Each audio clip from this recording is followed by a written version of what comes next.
My work is truly influenced by my journey here in the US and also my Jamaican heritage. It's bold, it's in your face, it's vibrant, so it really can't be placed in a box. I came from an environment where I felt safe in Jamaica. I had family members, I had friends I grew up with, and I came to the US by myself for college. It was a total different environment, and I had to figure out how to deal and survive in this environment. If you notice, navigating the system is in the form of a question mark. And that ties to trying to find creative avenues to attain my goals. It wasn't apparent to me, but once I start explaining the piece, I realized it was my experiences here, the adversities, the opportunities, just going through life and trying to figure out how to survive here. What I realized is my work is a manifestation of all those emotions and experiences that I encountered in my journey here. Those experiences have manifested in my art.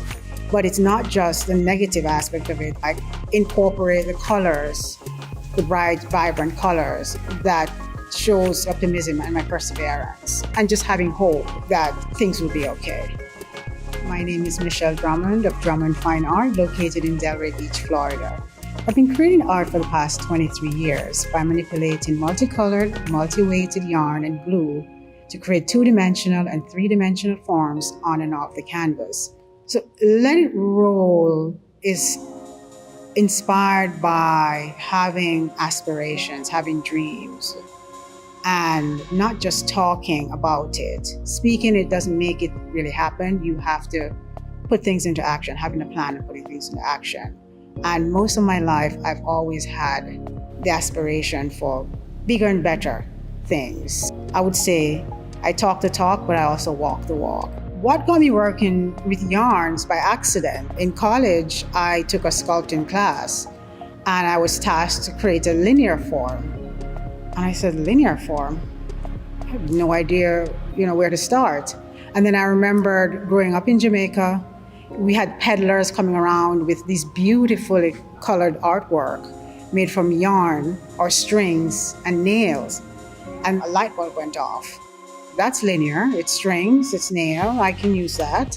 So I emulated what I saw. Over the years, once I graduated, I moved to an apartment complex. So I couldn't bang the nails in the wood at any hours of the night. So I said, what's my alternative? Why not use canvas?